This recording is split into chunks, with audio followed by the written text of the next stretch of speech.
तो दोस्तों, साउथ के आइकॉन स्टार अल्लू अर्जुन और नेशनल क्रश के नाम से मशहूर एक्ट्रेस रश्मिका मंदाना की फिल्म पुष्पा आज बड़े पर्दों पर रिलीज हो चुकी है। ये फिल्म कुल 5 भाषाओं में रिलीज होगी और ऑडियंस को ये फिल्म काफ़ी ज़्यादा पसंद आ रही है। तो दोस्तों, आइए आज जानते हैं कि आखिर इसकी स्टोरी क्या है। एक्सप्लेनेशन शुरू करने से पहले वीडियो को लाइक करें और चैनल को सब्सक्राइब जरूर करें ताकि आपको आगे ऐसे ही न्यू और फ्रेश मूवीज के एक्सप्लेनेशन मिलते रहें। तो चलिए शुरू करते हैं आज का एक्सप्लेनेशन। मूवी की स्टार्टिंग में हमें लाल चंदन की लकड़ी के बारे में बताया जाता है जो कि दुनिया में कहीं भी नहीं पाई जाती है, सिर्फ इंडिया को छोड़कर। और ये लकड़ी जापान भेजी जाती है और इस लकड़ी के बदले में लोगों को करोड़ों रुपए मिलते हैं। लेकिन इस लकड़ी की स्मगलिंग में जान का बहुत ज्यादा रिस्क है। अब अगले सीन में हम एक ट्रक को देखते हैं और उसके पीछे कुछ पुलिस की गाड़ियों को देखते हैं जो कि उस ट्रक का पीछा कर रहे होते हैं। तभी एंट्री होती है अल्लू अर्जुन की, जिसका नाम है पुष्पा या फिर कहे पुष्पराज। पुष्पा उन्हें रिश्वत के तौर पर 10,000 रुपए देने की बात करता है, लेकिन वह पुलिस वाले नहीं मानते हैं। जिसके बाद पुष्पा अपनी रकम बढ़ाता है और उन्हें 50,000 रुपए देने के लिए राजी हो जाता है।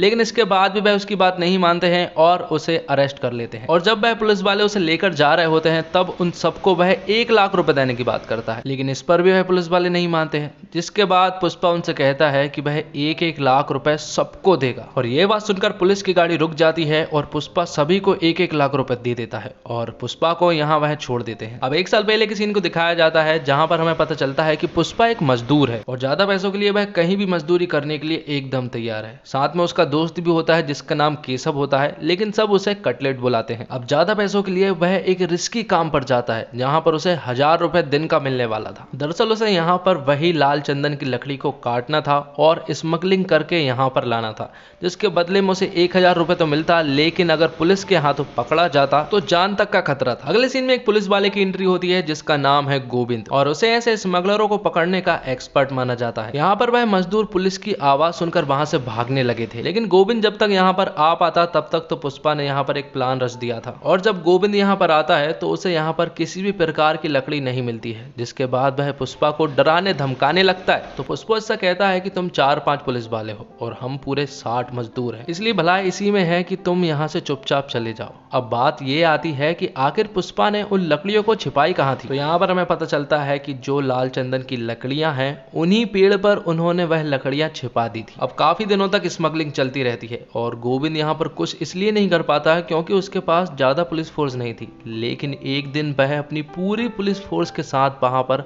अटैक करने के लिए आ जाता है, जिसके कारण पुष्पा लकड़ियों से भरे ट्रक को वहां से लेकर भागने लगता है और उसके पीछे पुलिस भी लग जाती है। लेकिन थोड़ी दूर के बाद उन्हें सिर्फ वहां पर पुष्पा मिलता है, ट्रक नहीं मिलता है। इसलिए वह उसे पकड़कर पुलिस स्टेशन लेकर आ जाते हैं और उसकी जमकर धुलाई करके उससे पूछते हैं कि आखिर ट्रक कहां पर है।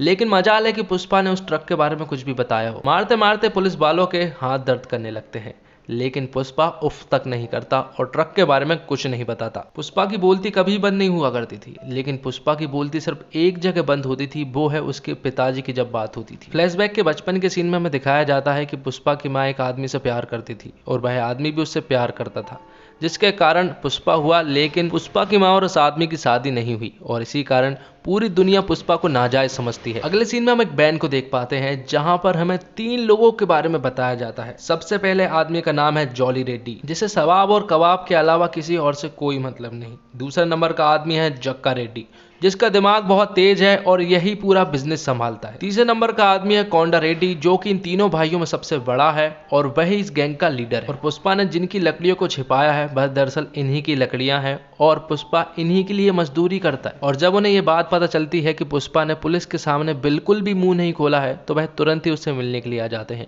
और उनसे उस ट्रक के बारे में पूछते हैं, जिसके बदले में पुष्पा उनसे 5 लाख रुपए मांगता है, जिस पर कोंडा गैंग भी मान जाती है और पुष्पा को 5 लाख रुपए देती है उस लकड़ियों के बदले में। और जिस वैन में बैठकर पुष्पा आया था अब वह उस वैन में बिठाकर उसे नहीं ले जाते हैं। तो पुष्पा उन 5 लाख रुपए से एक नई वैन खरीद लेता है। अगले सीन में हम देखते हैं कि कोंडा रेड्डी अपने आदमियों पर काफी गुस्सा हो रहा था क्योंकि उनकी लकड़ियां अब पुलिस के हाथों लगने लगी थी। तो यहाँ पर पुष्पा उसे एक प्लान बताता है और कहता है कि अगर मेरे प्लान से आप चलेंगे तो ये लकड़ियां जिंदगी में कभी कोई नहीं पकड़ सकता। तब कोंडा उसके प्लान को सुनता है और स्मगलिंग की लकड़ियों का काम उसे ही सौंप देता है, जिसके बाद पुष्पा अपना काम स्टार्ट कर देता है और दूध वाले टैंकर में लकड़ियों को छिपाकर वह चेक पॉइंट पार करने लगा था और गोविंद भी उन्हें नहीं पकड़ पा रहा था। अगले सीन में एंट्री होती है सिरवल्ली की, जो कि उन्हीं के गांव में रहा करती है और उसे देखकर पुष्पा को पहली नजर का प्यार हो जाता है। पुष्पा सिरवल्ली के दिन भर पीछे पड़ा रहता है, लेकिन सिरवल्ली उसकी तरफ एक झलक देखती तक नहीं है। लेकिन एक दिन सिरवल्ली और सिरवल्ली के फ्रेंड्स जब पिक्चर देखने गए थे तो उनके पास कुछ पैसे कम पड़ गए थे,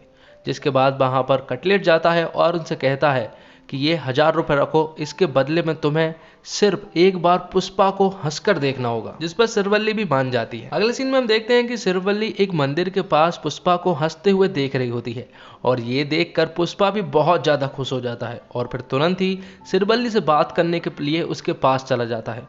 उसके पास जब वह बात कर रहा होता है तो उसे पता चलता है कि उसने इस काम के लिए उसे 1000 रुपए दिया था। ये सुनकर वह कटलेट को बहुत मारता है। अगले सीन में एक और नए कैरेक्टर की एंट्री होती है जिसका नाम है मंगल सीनू और पूरी कोंडा गैंग मंगल सीनू के अंडर में ही काम करती है। तो यहाँ पर मंगल सीनू कोंडा रेड्डी के पास आता है और उसे एक काम देता है। मंगल सीनू उससे कहता है कि उसके पास लकड़ियां रखने के लिए जगह नहीं, इसलिए वह इस जगह पर वह लाल चंदन की लकड़ियों को रखेगा, लेकिन उसे एक ऐसे आदमी की जरूरत है जो कि इन लकड़ियों की रक्षा कर सके और इस काम के लिए कोंडा की नजरों में पुष्पा के अलावा कोई और दूसरा इंसान तो हो ही नहीं सकता। जिसके बाद थोड़े दिनों के बाद इस अड्डे के बारे में पुलिस को खबर लग जाती है। तो यहाँ पर पुष्पा इन सारी लकड़ियों को नदियों में फेंक देता है और जब पुलिस यहाँ पर चेकिंग करने आती है तो उन्हें यहाँ पर कुछ भी नहीं मिलता है। और दूसरी तरफ हमें दिखाया जाता है कि जो लकड़ियां तैरती हुई गई थी वह डैम के पास आकर रुक गई थी और वहां पर कटलेट ने उस डैम को बंद करवा दिया था और उन सारी लकड़ियों को बहने से बचा लिया। जिसके बाद पुष्पा कोंडा रेड्डी से कहता है कि हम मंगल सीनू के लिए काम क्यों कर रहे हैं, क्योंकि वह इन लकड़ियों के लिए हमें कम पैसे दे रहा है।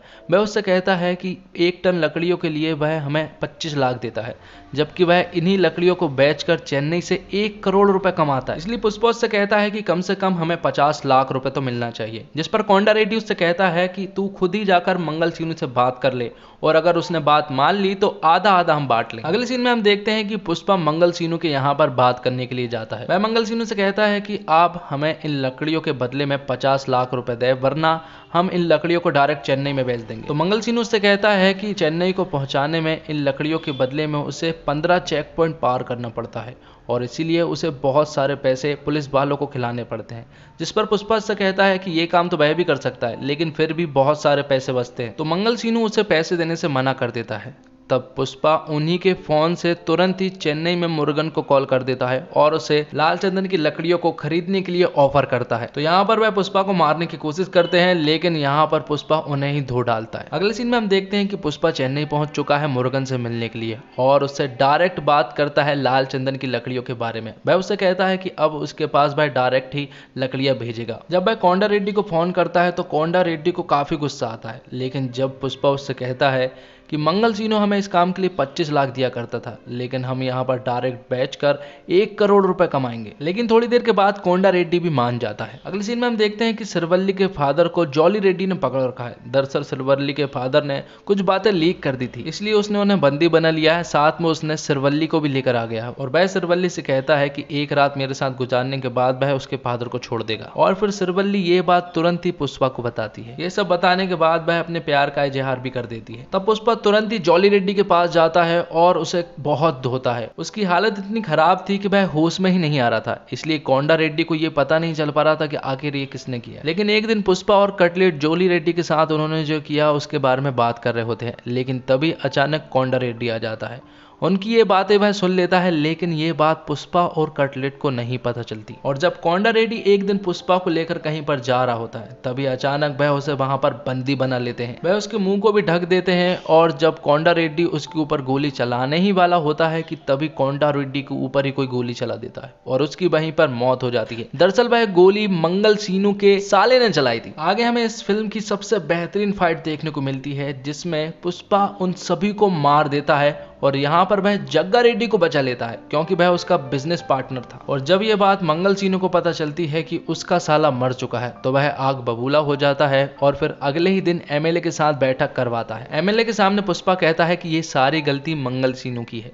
दरअसल हम उनसे लकड़ियों के बदले में ज्यादा पैसा मांग रहे थे, लेकिन मंगल सिवनी ने हमें बहुत कम पैसा दिया, जबकि इन लकड़ियों की कीमत करोड़ों में है। साथ में वह उनसे कहता है कि वह इन लकड़ियों को इंडिया के हर एक कोने में पहुंचाना चाहता है, क्योंकि इन लकड़ियों की बहुत ज्यादा डिमांड है, क्योंकि ये लकड़ी कहीं भी नहीं पाई जाती दुनिया में, सिर्फ हमारे इलाके में ये पाई जाती है। तब एमएलए पुष्पा को सिंडिकेट का लीडर बना देता है और कहता है कि अब पुष्पा के अंडर ही पूरा काम होगा। तो अब लकड़ियों का काम बहुत ही तेजी से शुरू हो चुका था और अब इंडिया के कोने कोने में ये लकड़ियां पहुंचने लगी थी और पुष्पा यहाँ पर अब बहुत बड़ा आदमी बन चुका था और अब पुष्पा के टक्कर में भी कोई नहीं था। लेकिन तभी एंट्री होती है भंवर सिंह शेखावत की, जो कि एक जाना माना पुलिस वाला था, जिसने ऐसे क्रिमिनलों को काफी बार निपटा चुका है। और अब वो दिन आ ही गया जब सिरवल्ली और पुष्पा की शादी होने वाली थी और शादी का कार्ड वह नए एसपी को देने के लिए भी जाता है, लेकिन वहां जाकर वह उसे कार्ड तो दे देता है, साथ में वह उसे 1 करोड़ रुपए रिश्वत भी देता है और उससे कहता है कि 1 करोड़ रुपए आपके पास हर महीने पहुंच जाएंगे। लेकिन यहाँ पर भंवर सिंह शेखावत पुष्पा की जमकर बेइज्जती कर देता है और इसके कारण पुष्पा को अंदर ही अंदर बहुत तेज गुस्सा आ रही थी। आगे कुछ दिनों में हम देखते हैं कि भंवर सिंह शेखावत की पुष्पा हर एक बात मानने लगा था,